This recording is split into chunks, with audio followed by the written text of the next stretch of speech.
안녕하세요. 저의 소개를 먼저 하자면, 저는 서울에 살고 있는 50대 남자입니다. 저는 오래전부터 이어온 이 특별한 인연에 대해서 이야기를 해보려고 합니다. 그럼 시작하겠습니다. 지금도 마찬가지지만, 저는 어릴 적부터 지극히 평범한 사람이었습니다. 교우관계, 성적, 외모 등 모든 게 어디서든 흔하게 볼 수 있는 평범한 사람이었습니다. 저는 고등학교 졸업 후 바로 아버지를 따라서 공사 일을 했습니다. 당시 아버지는 거의 20년 동안 공사 현장에서 일을 하셨는데, 건설 현장, 일명 노가다부터 시작해서 저와 함께 일을 하실 때는 리모델링이나 내부 공사를 작업하셨습니다. 딱히 잘하는 것도 없고 좋아하는 것도 없었던 저는 아버지와 일을 다니는 게 나름 재밌었습니다. 시멘트를 바르는 것처럼 반복적이고 활동이 적은 일을 할 때에는 아무런 생각이 안 들어서 마음이 편안해지기도 했죠. 이렇다 할 특별한 일 없이 흘러가던 제 인생에 아주 특별한 여자가 나타났습니다. 그때 작업하던 곳이 서울 종로 쪽의 아파트였는데, 외관이 다 지어진 후에 내부 작업을 들어가서 하게 되었습니다. 그때만 해도 그런 큰 건설 현장에는 밥 해주러 오시는 분들이 계셨었는데, 그때 처음 그 특별한 여자를 만나게 된 것입니다. 음식 나르는 어머니를 도와주는 모습이 얼마나 사랑스럽던지 저는 한눈에 반해버리고 말았습니다. 워낙 규모가 컸던 곳이라 공사 기간이 길었고, 저는 그 여자를 오래 볼 수 있다는 것에 마냥 기쁘기만 했습니다.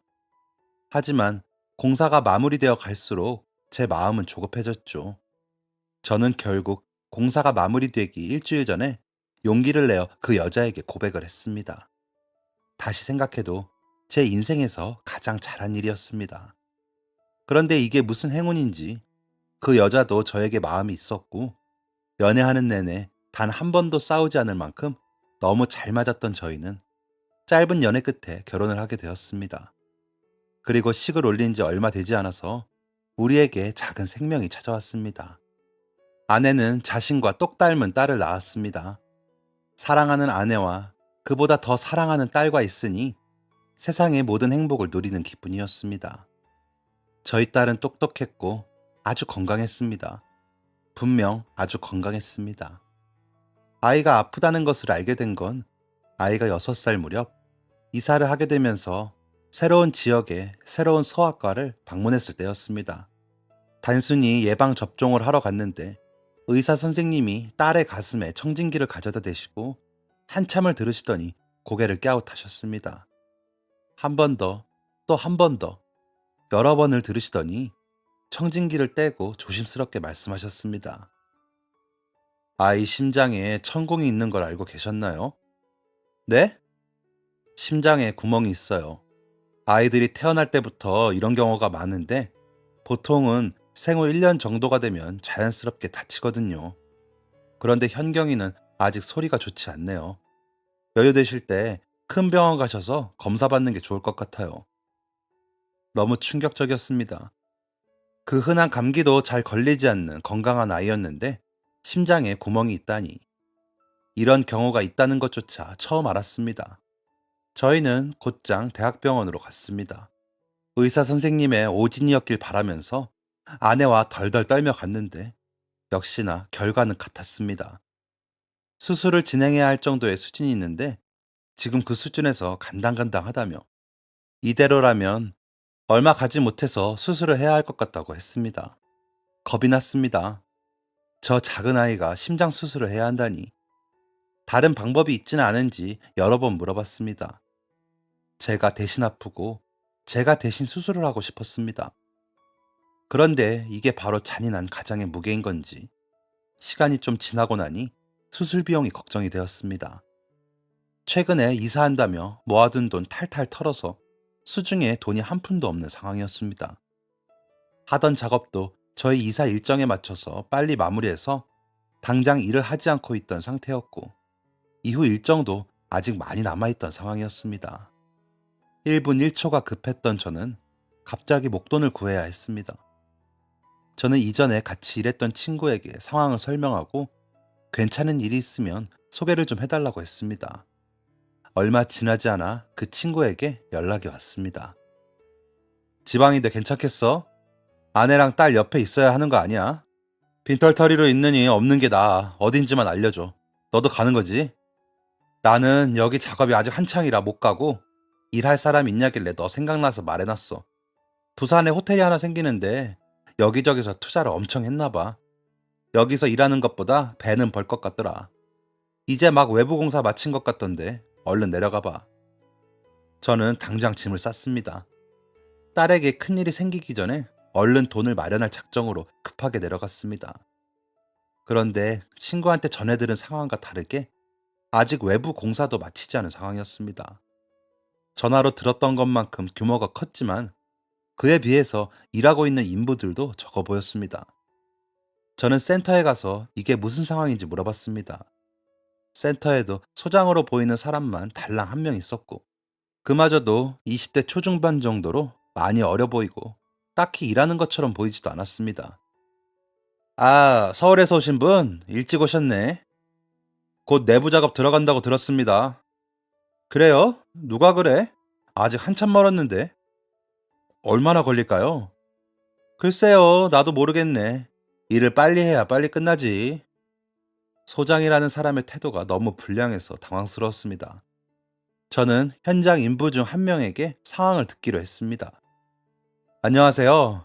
현장 맡으러 서울에서 왔는데 진행이 많이 더딘 것 같아서요. 여기 오늘 몇 번째 오시나요? 인부들도 너무 적은 것 같은데 아시는 거 있으세요? 서울서 왔다고요?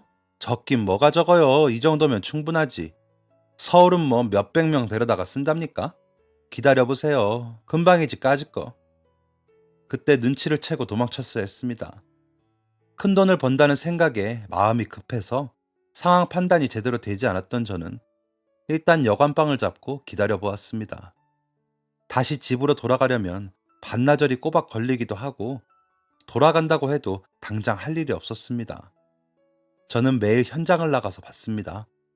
그런데 어떻게 된 건지 공사장 인부가 점점 줄어들었습니다. 그러더니 2주일째 되던 날에는 인부가 아예 안 보였습니다. 무언가 잘못되었구나 싶어서 센터에 갔는데 아무도 없었습니다. 그런데 그때 어떤 사람이 헐레벌떡 센터로 왔습니다. 여기 직원분이세요? 저 서울에서 왔는데 왜 공사를 안 하는 건지. 혹시 뭐요? 서울에서? 당신도 당했구먼. 에라이씨. 소장 꼬라지 보고 알아봤어야 했는데. 당했다뇨? 뭘 당해요? 안 한대요, 공사. 뭔 일인지 투자자들이 투자금 싹 다 빼고 튀었대요. 그냥 망한 겁니다, 여긴. 이 지역 건축사무소며 인력사무소며 다 돌아다니면서 물어도 아무것도 모른답니다. 뭔 깡패들이 왔다 갔다 했다나 뭐라나. 여기 일하던 인부들이 새벽부터 소장 잡는다고 돌아다녔는데 아직까지 소식이 없어요. 당신도 얼른 돌아가쇼. 어쩐지 인생이 너무 술술 잘 풀린다고 생각했습니다. 여러 고난이 한 번에 찾아오니 사람의 마음이 참 피폐해지더라고요. 이렇게 집에 가서 어떻게 아내와 딸 얼굴을 보나 걱정이 되었습니다. 우선 여기에 더 이상 있을 이유가 없으니 다시 집에 돌아가야 했습니다. 그런데 여관비를 계산하고 나니 서울로 가는 기차값만 딱 남더라고요. 일단 기차에 몸을 실었습니다. 제게 너무 과분한 아내를 만나고 목숨보다 소중한 아이를 낳은 후 제 인생의 모든 게 순탄할 줄 알았지만 그건 착각이었습니다. 그만한 대가를 치르라는 듯 저를 역경에 몰아넣는 듯 했습니다. 아주 늦은 밤이 되어서야 서울에 도착할 수 있었습니다. 이미 가지고 있던 돈을 모두 써버린지라 역에서 집까지 어떻게 가야 하나 막막하더라고요. 너무 늦은 시간이기도 했고 아내와 딸을 볼 면목이 없어서 집에 전화를 할 수도 없었습니다. 걸어간다면 대충 2시간이 넘게 걸리는 거리였는데 저는 그냥 걷기로 했습니다. 옷 몇 개 쑤셔 넣은 짐가방이 그날따라 유독 무겁게 느껴지더라고요. 버스도 다 끊기고 차도 몇 대 안 다니는 어두운 길을 꾸역꾸역 걸었습니다.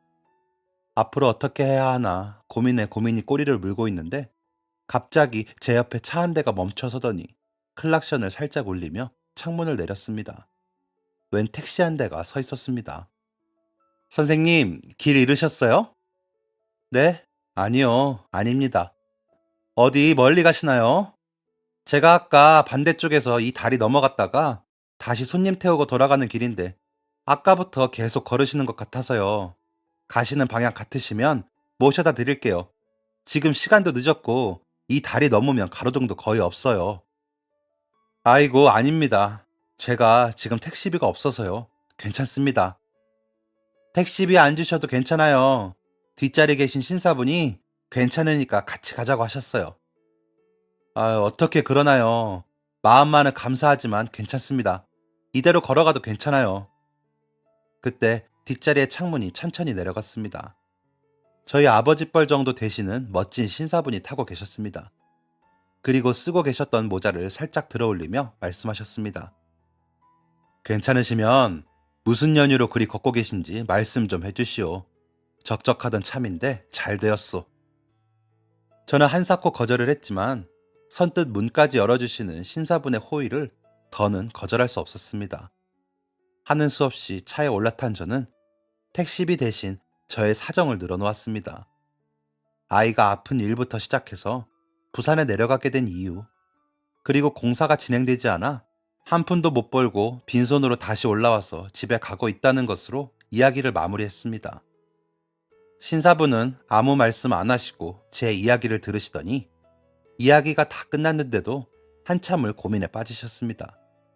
그러더니 이런 말씀을 하셨습니다. 밥은 먹었소? 제가 고개를 저으자 택시 기사에게 한 식당의 이름을 말씀하시더니 그곳으로 가달라고 했습니다. 저는 무슨 경우인가 의아할 따름이었습니다. 저희가 도착한 곳은 24시간 운영하는 큰 고깃집이었습니다. 새벽인데도 안에는 손님이 있었습니다. 저와 그 신사분이 가게에 들어가자 직원 남자가 주방에서 뛰어나왔습니다. 아이고, 사장님, 이 시간에 무슨 일로 오셨습니까? 오늘은 식사를 좀 하러 왔네. 나와 이분이 앉을 자리를 좀 안내해 주게. 속으로 신사분이 이 고깃집의 사장님인가 싶었습니다. 그리고 이런 곳에 날 왜 데려왔나 궁금했습니다. 신사분은 어떠한 말 없이 식사를 하셨습니다. 그리고 식사를 어느 정도 했을 때 저한테 갑작스러운 제안을 하셨습니다. 지금 있는 이 고깃집이 다음 주부터 리모델링을 하게 되었네. 아, 그렇군요.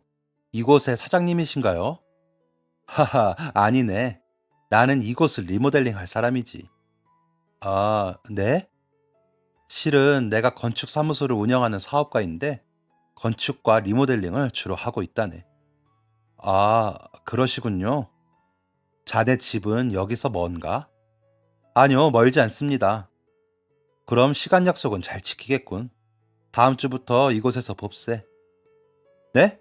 다음 주부터 리모델링이요? 지금 저를 고용해 주시는 건가요? 난 절대 사람을 함부로 뽑지 않네만 당신의 성품이 좋은 것 같아 한번 맡겨보기로 결정했네. 급여는 이전에 부산에서 받기로 한 그 급여 그대로 줄 것이고 혹시 급히 목돈이 필요하면 미리 줄 수도 있네.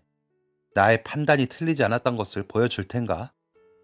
네, 네, 그럼요. 저 정말 일 잘합니다. 평생 이 일만 해온걸요. 감사합니다. 감사합니다, 사장님. 저는 이 상황이 꿈같이 황홀해서 가슴이 벅찼습니다. 말 그대로 뛸 듯이 기뻤죠. 저는 곧장 집으로 가서 자는 아내를 깨워 상황을 말해줬습니다. 처음엔 걱정스러운 표정으로 이야기를 듣던 아내가 너무 잘 되었다며 귀인을 만난 것이라고 하더라고요. 이렇게 그분과의 인연이 시작되는 순간이었습니다. 저는 정말 그 다음 주부터 고깃집 리모델링 일을 하게 되었습니다. 원래도 자신 있는 직업이었고 그 정도야 수십 번, 수백 번 해본 일이라 더 열정 넘치게 일을 했습니다. 사장님은 하루에 한 번 현장에 나와 동태를 살피고 반장님과 대화를 나누셨죠. 반장님께서 제 칭찬을 사장님께 많이 하셨는지 저는 고깃집 리모델링을 모두 마친 뒤 바로 다음 작업에 들어갈 수 있었습니다. 그리고 또 작업을 마치고 그 다음 작업에선 반장으로서 일을 진행할 수 있었죠. 20살 때부터 바로 일을 했던 터라 어린 나이부터 반장이 된 저는 맡은 일을 척척 해낼 수 있었습니다. 10년을 넘게 일하면서 이 일이 이토록 감사하고 즐거웠던 적은 없었습니다. 그리고 사장님과 1년 정도 일을 하고 나니 사장님께서 저에게 인상이 좋으니까 같이 미팅을 다니자면서 몇 번 저를 미팅 자리에 데려가곤 했습니다. 리모델링 하는 건물 사장님들도 만나고 자재 대주는 곳도 가보곤 했는데 참 그때마다 새삼 사장님이 멋있어 보였습니다. 모든 일을 척척 해내시는 멋진 분 같았습니다. 사장님은 어쩌다 이 일을 하게 되셨어요? 뭐 다 똑같은 거 아니겠나? 부모님이 하시던 일 물려받은 게지. 아, 그래서 이렇게 일을 척척 완벽하게 해내시는군요. 하하, 내가 완벽해 보이나? 네, 그럼요. 제가 존경하는 걸요. 하하, 그렇다면 고맙네. 아내는 이 일을 싫어했거든. 아, 사모님께서요? 그러고 보니 한 번도 뵌 적이 없네요. 당연히 없지. 오래전에 헤어졌으니. 이혼했네. 아, 죄송합니다, 사장님. 죄송할 게 뭐 있나? 이혼이 죄도 아니고. 예전에 아버지께 일을 막 물려받고서는 내가 어린 사장이라서 그랬는지 다들 그렇게 술을 먹으려고 하더군. 그때는 못 모르고 주는 술 받아먹고 집에 늦게 들어가고 자식도 잘 안 보니까 아내가 보통 화가 났겠나. 그리고 그땐 현장에서도 일을 많이 했는데 내 전 부인은 먼지 날린다며 내 일을 하찮게 보더라고. 그렇게 버티고 버티면서 한 5년 살았을 때 그 사람이 집을 나가버렸네. 아, 그런 일이 있으셨군요. 그때 3살 된 딸이 있었지. 그 딸까지 버리고 나갔더군. 뭐 덕분에 내가 더 열심히 살 계기가 되었지. 아이고, 어떻게 딸을. 자네도 딸 가진 아빠니까 알지 않겠나? 딸을 위해서라면 뭐든 해줄 수 있다는 걸. 그래서 그때 자네를 믿어보기로 한 걸세. 나와 닮아서 응원해주고 싶었네. 저는 뭔가 대답을 찾으려고 했는데 아무런 대답이 나오지 않았습니다. 어떻게 말씀을 드려야 이 감사한 마음이 다 전달될지를 모르겠었으니까요. 항상 우직하고 단단하고 빈틈이 없을 것 같은 사장님이 조금 푸근해 보였습니다. 사장님에 대한 신뢰와 그 존경심이 더 높아졌습니다. 아, 그리고 저희 딸의 수술도 성공적이었습니다. 제가 고깃집 공사를 거의 끝마쳐갈 무렵에 딸이 정기검진을 받으러 병원에 갔었는데 당장 수술이 필요할 것 같다고 하더라고요. 고민하던 저는 결국 그때 사장님께 3달치 월급을 당겨받아서 무사히 수술비를 마련할 수 있었습니다. 그리고 그 돈은 거의 1년에 걸쳐 모두 갚을 수 있었습니다. 저희 가족은 여러 가지 은혜를 베풀어 주신 사장님의 마음에 감사하고 있었습니다.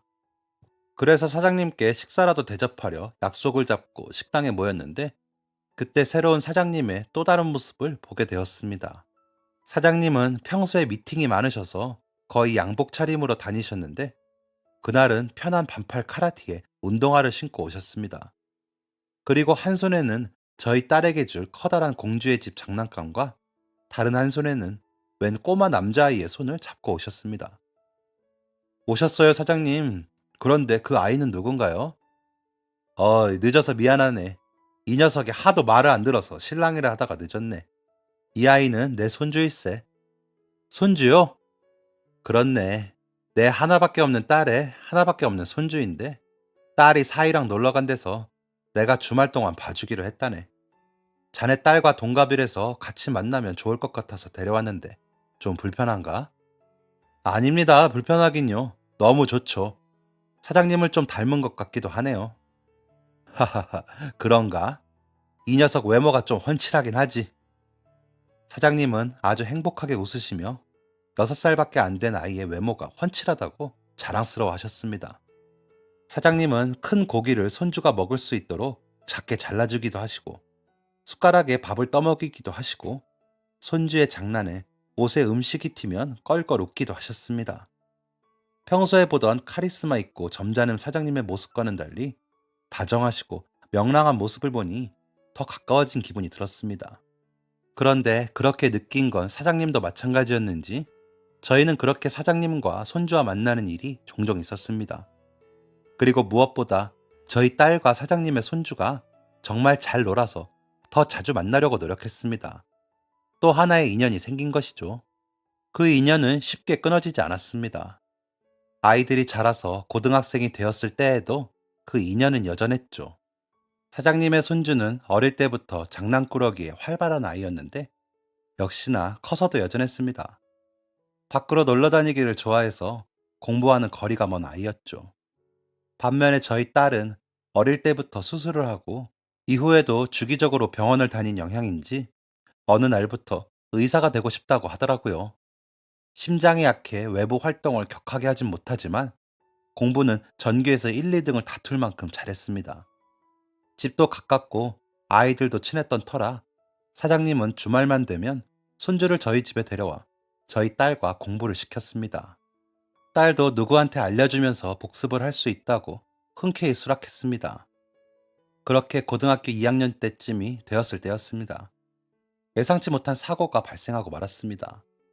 그날도 평소처럼 사장님께서 손주를 저희 집에 데리고 오셨습니다. 사장님 오셨어요? 동혁이 왔니? 안녕하세요, 아저씨. 야, 왔냐? 문소리를 들었는지 딸이 방에서 나왔습니다. 그러자 갑자기 동혁이가 두 눈을 반짝이며 메고 있던 가방을 앞으로 가져오더니 뭔가 쓱 꺼내서 저희 딸과 눈짓을 주고받았습니다. 사장님은 눈치채지 못하셨는데 제가 힐끗 그쪽을 보니 그건 프라모델이었습니다. 플라스틱으로 된 조립식 장난감 말이죠. 사실 내성적이고 공부만 하는 저희 딸과 외향적이고 놀기 좋아하는 정반대의 동혁이가 지금까지 친하게 지낼 수 있던 이유는 바로 같은 취미생활이 있었기 때문입니다. 바로 프라모델을 조립하는 일이었죠. 저는 몰랐는데 그 플라스틱 조각들이 정말 상상을 뛰어넘는 가격이더라고요. 저희 딸은 조립을 아주 잘했지만 그런 비싼 프라모델을 가질 여유는 없었던 반면에 동혁이는 조립은 좀 서툴지만 비싼 프라모델쯤이야 얼마든지 살 수 있었죠. 그래서 동혁이는 새로운 프라모델을 살 때마다 저희 집에 와서 딸과 함께 맞추곤 했습니다. 물론 공부한다는 핑계를 대고 사장님께는 비밀로 하고 말이죠. 그날은 또 어떤 좋은 걸 샀는지 둘이 싱글벙글 웃으면서 방으로 들어갔습니다. 그럴 때면 저는 그냥 모른 척하고 사장님과 바둑이나 두곤 했습니다. 그런데 두 아이가 방으로 들어간 지 1시간쯤이 지났을 때였습니다. 갑자기 방에서 동혁이의 비명소리가 들렸습니다. 사장님과 저는 깜짝 놀라서 방으로 뛰어들어갔고 방 안의 상황은 정말 당황스러웠습니다. 바닥에는 프라모델의 조각들이 널브러져 있고 동혁이는 비명을 지르며 쓰러져 있고 그 동혁이 옆으로 검붉은 피가 점점 많아지고 있었습니다. 동혁아, 이게 무슨 일이냐? 할아버지, 일단 드세요. 아빠, 119, 119! 사장님께서 동혁이를 만지려고 하자 딸아이가 제지하며 119를 부르라고 했습니다. 너무 놀란 저는 일단 시키는 대로 119에 전화를 걸었습니다. 전화를 받자 딸아이가 곧바로 수화기를 빼서 들었습니다. 안녕하세요. 프라모델을 만들고 있었는데요. 니퍼를 들고 서 있다가 프라모델 조각을 밟고 넘어졌어요. 넘어지면서 니퍼가 손목에 찔린 것 같은데 깊게 찔린 건지 피가 많이 나요. 환자는 18세 남자고요. 키는 170 중반에 몸무게는 60 후반이요. 기저질환은 없습니다. 솔직히 그때 딸아이의 빠른 상황 판단에 놀라지 않았다면 거짓말입니다. 어떤 고등학생이 친구가 다쳤는데 놀라거나 당황하지 않고 어떻게 저렇게 잘 설명할 수 있을까요? 덕분에 구급차가 바로 출발한다고 했습니다. 그런데 기다리는 그 1초, 10초가 얼마나 긴 건지 정말 발을 동동 구르게 되었습니다. 사장님도 어찌할 줄 몰라서 그저 동혁이 옆에서 괜찮다고 구급차가 금방 올 거라고 말하시는 게 전부였죠. 그런데 동혁이는 고통을 참을 수가 없는지 니퍼에 찔린 오른쪽 손목을 잡고 고통스럽게 울부짖었습니다. 그때였습니다. 초조하게 동혁이의 모습을 지켜보던 딸이 책상 서랍을 뒤지더니 끈을 하나 꺼냈습니다. 그리고 그 끈을 동혁이의 팔에 꽁꽁 묶었고 끈과 동혁이의 팔 사이에 자를 꼽더라고요. 현경아, 뭐하니? 지혈대 만들어요. 구급차 오기 전까지 버텨야죠. 딸아이가 지혈대를 만들어주자 정말 아까보다는 피가 많이 흐르지 않는 것 같았습니다. 그리고 그로부터 10분 정도가 더 지나서야 구급차가 도착했습니다. 사장님과 동혁이는 구급차에 올랐고 옷에 피범벅이 된 딸과 저는 정신없는 머리와 난리가 난 방을 정리해야 했죠. 사장님께 연락이 온 것은 다음 날이었습니다. 동혁이는 당일날 응급실에 갔다가 수술실에 들어가 7시간이 넘는 수술을 했다고 했습니다. 그리고 진통제 때문에 깨어났다가 잠들었다가를 반복하다가 이제 막 정신을 차렸다고 했습니다. 그런데 동혁이가 깨어나서 저희 딸아이만을 찾는다고 하더라고요. 고맙다고 인사해야 한다고요. 저는 곧장 딸과 병원으로 갔습니다. 동혁이는 저희 딸을 보자마자 눈물을 터뜨렸습니다. 딸의 손을 잡고 정말 아이처럼 울더군요. 현경아, 고마워. 진짜 고마워. 너 아니었으면 난 죽었을 거야. 진짜 고마워. 병실에 계시던 동혁이의 부모님은 엉엉 웃는 동혁이를 다행이라는 눈빛으로 마냥 쳐다보고 계셨습니다. 안녕하세요. 동혁이 아버님, 어머님. 오셨어요, 현경이 아버님. 저희가 찾아뵈었어야 했는데 동혁이가 빨리 현경이 봐야 한다고 재촉하는 바람에. 아닙니다. 저희도 동혁이 상태 궁금했거든요. 저희 집에서 불미스러운 일 일어나게 해서 죄송합니다. 어머, 무슨 말씀이세요? 아버님 잘못도 아닌걸요. 아시잖아요. 동혁이가 워낙 까불거리는 거. 댁에서도 분명 그러다가 다쳤을 거예요. 괜히 일만 만들어서 저희가 죄송하죠. 아이고, 아닙니다. 둘이 얌전히 프라모델 하다가 그런걸요. 그나저나 동혁이 상태는 어떻다고 하나요? 아차, 이 말을 먼저 한다는 게 깜빡했네요. 상태 너무 좋대요. 너무 다행이래요. 정말요? 다행이네요. 네, 다 현경이 덕분이에요. 어제 구급차가 좀 늦게 도착했다고 하더라고요. 동혁이가 흥분하고 움직이고 누른 탓에 상처보다 피가 더 많이 났다고 했는데 하마터면 큰일 날 뻔했대요. 현경이가 만들어준 지혈대 아니었으면 과다출혈로 진작에 쇼크가 왔을 거라고. 니퍼가 너무 깊숙이 찌르며 신경도 끊어져서 많이 위험했었다는데 응급처치 잘한 덕분에 회복하는 건 시간 문제라고 하더라고요. 정말 감사합니다, 아버님. 너무 고마워, 현경아.